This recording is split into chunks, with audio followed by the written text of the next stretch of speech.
सभी को नमस्कार।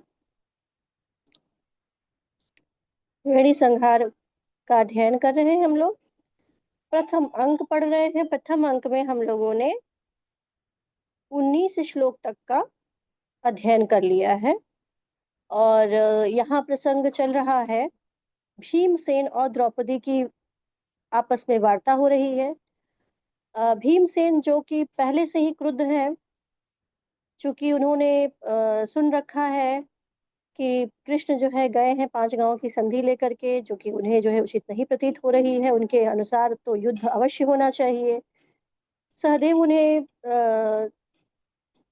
थोड़ा सा शांत करने का प्रयास करते हैं, परंतु निष्फल हो जाते हैं। और इसी बीच उनके क्रोध में कहा जाए कि और अधिक अग्नि प्रज्वलित करने का कार्य करने के लिए जो है आ जाती हैं पांचाली। वह भी दुखी हैं इस समय, क्योंकि उनका अपमान हुआ है।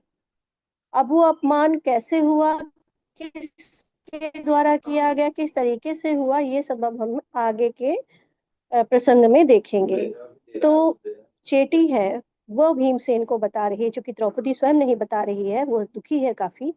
तो चेटी जो है बता रही है कि आज माता कुंती के साथ, सुभद्रा आदि सपत्नियों के साथ गई थी पांचाली गांधारी के दर्शन करने के लिए, गांधारी की पाद वंदना करने के लिए। तो वहां पे कुछ घटित हुआ। अब क्या घटित हुआ है उसे आगे बता रही है। आ,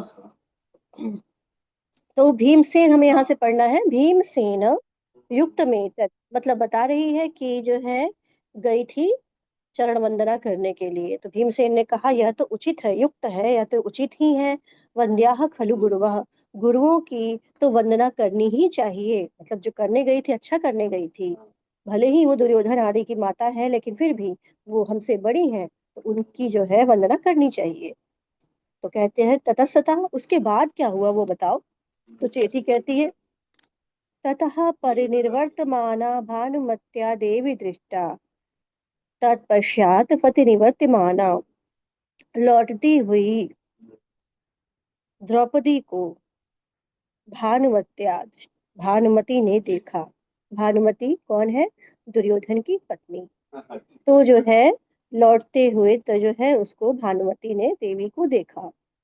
भीमसेन, भीमसेन क्रोध पूर्वक, आह शत्रोर भार्यया दृष्टा, हंत स्थानम क्रोधस्य सांप्रतम देव्याः ततस्ततः। आह अरे, शत्रु भार्यया दृष्टा, शत्रु के भार्या के द्वारा देखा गया। हंत हाय, तब तो स्थानम क्रोधस्य सांप्रतम देव्या, तब तो देवी का क्रोध करना सांप्रतम उचित ही था। ततः तथा तत्पश्चात बताओ आगे क्या हुआ।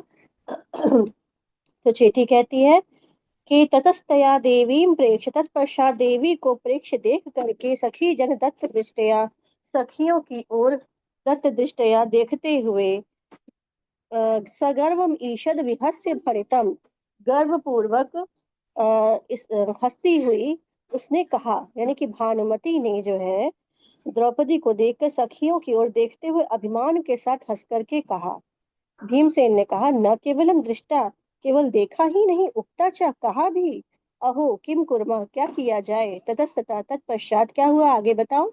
चेटी कहती आई याज्ञसेनी, उसने क्या कहा कि हे याज्ञसेनी, पंचग्रामाः प्रार्थयन्त इति श्रूयते, सुना गया है कि 5 गांव की प्रार्थना की गई है आपकी तरफ से। तत्कस्मादिदानीमपि ते केशा न संयम्यते, तो कस्मात क्यों नहीं, इदानीमपि अब भी, ते तुम, केशा न संयम्यते, तुम अब भी केश क्यों नहीं बांध रही हो। मतलब तुम्हारे यहाँ लोग प्रतिज्ञा किए थे कि ऐसा कर देंगे, वैसा कर देंगे, बदला लेंगे, इत्यादि इत्यादि, और आए हो संधि करने के लिए, 5 गांव की संधि कर रहे हो, तो ये अपने केश खुला रखने की प्रतिज्ञा क्यों अब तक पालन कर रही हो, बांधो इसको।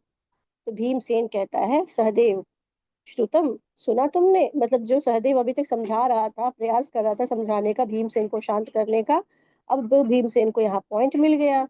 कह रहा है सहदेव सुना तुमने। सहदेव कहता है आर्य, हे आर्य, उचितम एवं तस्याह, उसके लिए तो ऐसा कहना उचित ही है, मतलब उसने ऐसा कह दिया उसके लिए उचित है। तो दुर्योधन करत्रम खिसा, क्यों ऐसा?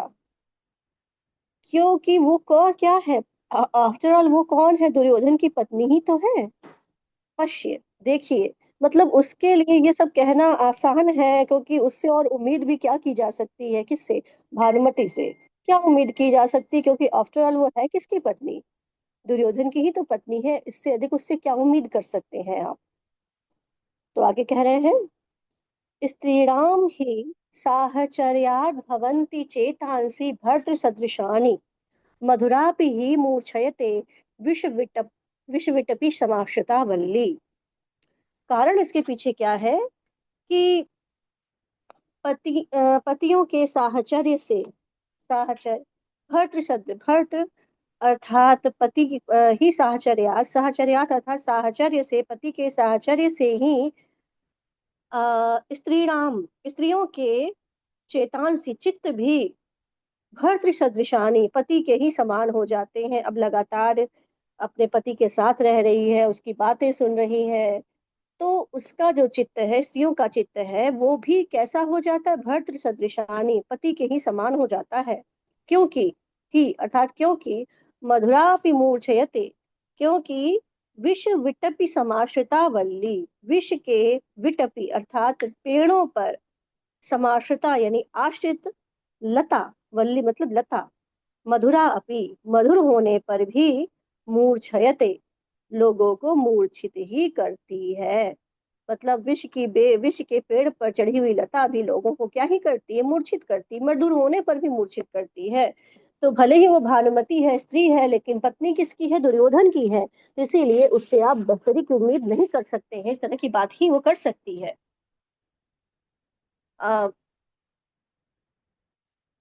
ये वाला जो आपका 20वां श्लोक है, ये इसमें जो पंक्तियां हैं, दूसरी मधुरा अपि ही मूर्छयते विषविटपि समाश्रिता वल्ली, ये सूक्ति के अंतर्गत आएगा, इसे ध्यान से देख लेंगे। आगे बढ़ते हैं। कहते हैं भीमसेन, भीमसेन कहते हैं बुद्धिमत के ततो देव्या किमभीतम, तो देवी ने भी कुछ कहा, मतलब जो है चुपचाप द्रौपदी सुन के तो चली नहीं आई, द्रौपदी ने कुछ कहा कि नहीं कहा? तो चेटी कहती है, कुमार यदि परिजनहीना भवेत् तदा देवी भड़ती, यदि परिजनों से हीन होती देवी तब तो कहती। तो भीमसेन किम पुनर्विता भवत्या, तो फिर तुमने कैसे क्या कहा? मतलब जो है उसने, चेटी ने कहा कि उनको कहने की क्या आवश्यकता है, हम है ना, उनके परिजन जब उनके आसपास है तो देवी को कहने की कुछ आवश्यकता ही नहीं, उनके लिए तो हम ही पर्याप्त हैं। तो भीमसेन ने पूछा, तुमने क्या कहा? तो चींटी कहती है, कुमार ततो मया भणितम, तब मैंने कहा, अयि भानुमति, हे भानुमति, युष्मा युष्माकम अमुक्तेषु केश हस्तेषु कथम अस्माकं देव्याः केशा संयम्यत इति। जब तक तुम्हारे, युष्माकम तुम्हारे, केश बाल, अमुक्तेषु न खुल जाएं, जब तक तुम्हारे बाल ना खुल जाएं, कथम अस्माकं देव्याः केशम संयम्यन, तब तक हमारी देवी, हमारी जो मालकिन है द्रौपदी, वो अपने केश कैसे बांध सकती हैं? मतलब जब तुम्हारे केश, जब तक तुम्हारे केश बंधे हुए हैं, जब तक वो खुल नहीं जाते, तब तक हमारी देवी अपने केश नहीं बांध सकती हैं। ये उत्तर दिया चेटी ने। भीमसेन सपरितोषम, संतोष के साथ, मतलब उसको लगा बड़ा बढ़िया उत्तर दिया है। कह रहा है, साधु बुद्धिमति के, साधु हे बुद्धिमति के, साधु साधु, बहुत अच्छा किया, बहुत अच्छा किया। तद अभिहितम यत स्मर स्मर स्मर यत अस्मत् परिजनोचितम, तुमने, तद अभितम, तद मतलब वह, अभितम मतलब कहा, यत जो, अस्मत् परिजनोचितम जो अस्मत् अर्थात हमारे परिजनों के लिए क्या है, उचित है, वह बात तुमने उससे कही है, बहुत अच्छा कहा है तुमने।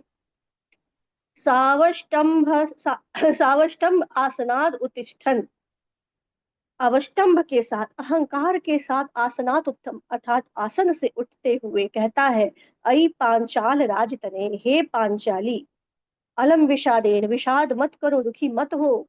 किम बहुना, अधिक क्या कहें। यत करिष्ये तत् श्रूयताम, जो करूंगा, मैं जो करने वाला हूं तुम सुनो। अचिरेणेव कालेन, बहुत ज्यादा समय में नहीं, थोड़े ही समय में। क्या करूंगा मैं। चंचद भुज भ्रमित चंड गदा अभिघात संचूर्णितो उरु युगलस्य सुयोधनस्य स्तन्यानाद अवनद्ध घन शोणित शोण पाणिरुत्तंसयन्ति कंचा कचास्त्वं देवी भीमः।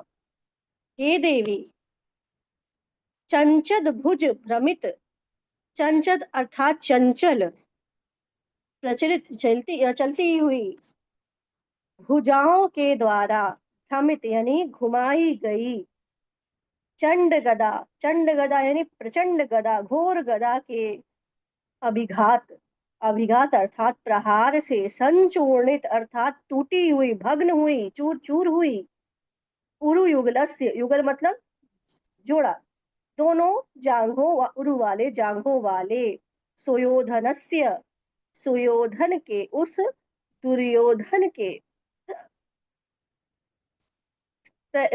स्तयान अर्थात चिकने, और अनद्ध अर्थात घने, चिपके हुए और चिकने, घने, सघन, रक्त से, शोणित से अर्थात रुधिर से, शोण पाणी लाल हाथ, हाथों वाला, हाथों को, पाणी अर्थात हाथों को लाल लाल किए हुए, भीम, यह भीम तुम्हारे कचान, कचान अर्थात केशों को, उत्तंसयिष्यति क्या करेगा, सजाएगा, ठीक है, उनको अलंकृत करेगा, जैसी प्रतिज्ञा की है।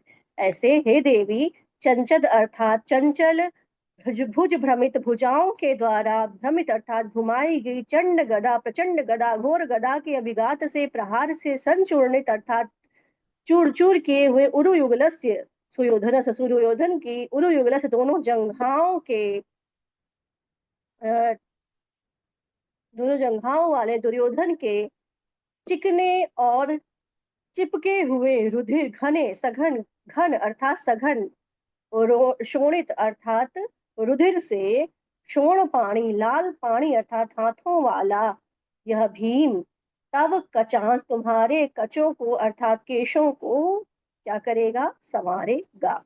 ठीक है, यह तुम समझ लो, अब बहुत समय नहीं है।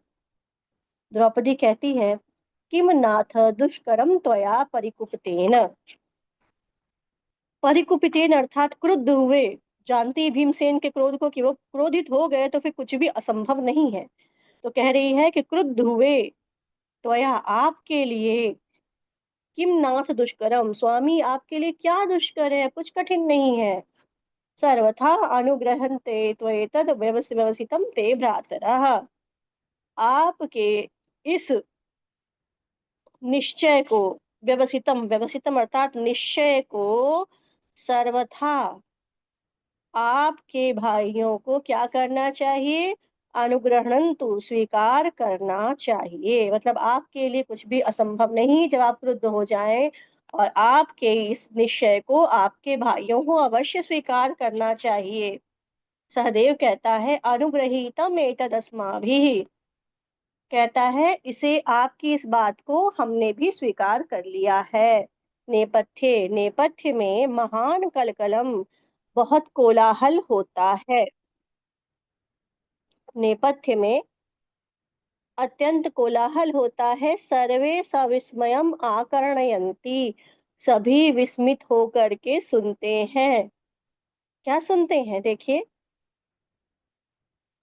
मंथायस्तार्णवाम्भ पृतकुहर चलन मंदरध्वान धीरः कोणाघातेषु गर्जत प्रलय घन घटान्य अन्योन्य संघट्ट चंडः कृष्णा क्रोधाग्रदूतः कुरुकुल निधनोत्पात निर्घात वातः केनास्म सिंहनाद प्रतिरसित सखो दुन्दुभिस्ताडितो अयम्।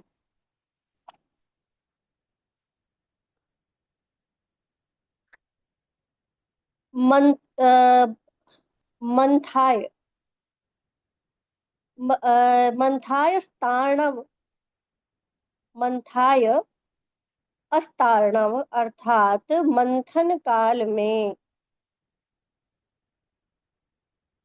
अस्त यानी क्षुब्ध, अर्णव अंभः, अर्णव अर्थात समुद्र के जल से व्याप्त, यानी कि समुद्र मंथन जब हुआ था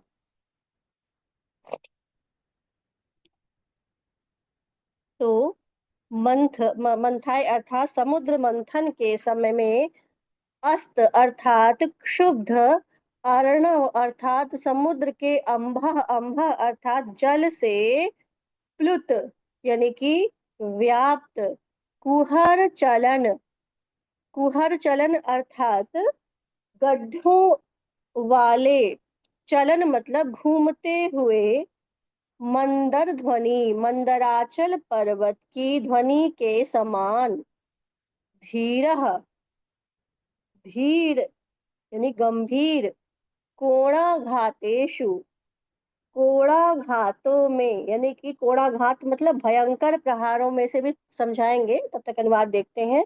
कोणाघातों अर्थात भयंकर प्रहारों में गर्जत, गर्जन करते हुए, प्रलय घन घटा, प्रलय कालीन घन घटा, प्रलय काली सघन घटाओं के अन्योन्य संघट्ट, अन्योन्य मतलब आपस में, संघट्ट मतलब टकराने से, चंडा, चंडा मतलब भयंकर, और कृष्णा क्रोधाग्र दूतः, कृष्णा अर्थात द्रौपदी के क्रोध की अग्रदूतः, आगे चल चल कर उद्घोषणा करने वाले, कुरुकुल निधनोत्पात, कुरुवंश के निधन अर्थात विनाश के, उत्पात निर्वातवातः, अशुभ सूचक, निर्वात यानी प्रचंड पवन के समान, अस्मत् सिंहनाद हमारे सिंहनाद की, प्रतिरसित प्रतिरसित अर्थात प्रतिध्वनि के समान, ध्वनि वाला, दुंदुभि ताड़ेयम यह दुंड भी केन किसके द्वारा बजा दी गई। कोणाघात समझ लेते हैं, फिर से इसके अर्थ को देखेंगे। कोणाघात होता है 1 लाख डमरू और 10,000 नगाड़े जब एक साथ बजने लगते हैं तो जितनी आवाज होती है, कल्पना करिए, उतनी ही जोर से आवाज करना कोणाघात कहलाता है। ठीक है, यानी कि 1 लाख डमरू तथा 10,000 नगाड़े एक साथ बजने लगे तो जितनी जोर से आवाज आएगी, उतनी ही जोर से आवाज आना कोणाघात कहला रहा है यहाँ पर। तो इसका हम लोग फिर से अनुवाद देखेंगे। कह रहे हैं मंथन काल में, अस्त अर्थात क्षुब्ध, अर्णव अंभ,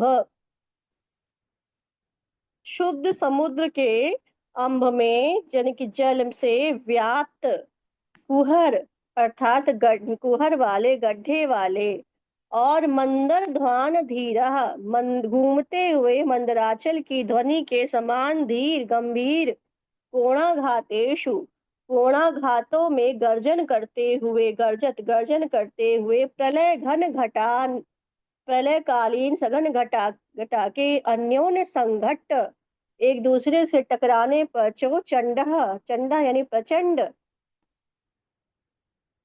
और कृष्णा क्रोधाग्र दूता, कृष्णा के क्रोध का अग्रदूत, कुरुकुल निधनोत्पात, कुरुकुल के निधन अर्थात विनाश के निपात के उत्पात अर्थात अशुभ सूचक, निर्वात प्रचंड पवन के समान, वात यानी पवन के समान, अस्मत् सिंहनाद हमारे सिंहनाद की, प्रतिरसित, प्रतिरसित अर्थात प्रतिध्वनि के समान, दुंदुभि ताड़येत केन किसके द्वारा यह प्रचंड दुंदुभि बजा दी गई, अर्थात कौन है जो यह प्रचंड दुंदुभि बजा रहा है। ठीक है, अब कौन बजा रहा है, क्या मैटर है, उसे हम अगले व्याख्यान में देखेंगे। तब तक पढ़ते रहिए। नमो नमः। पुनर्मिलामः।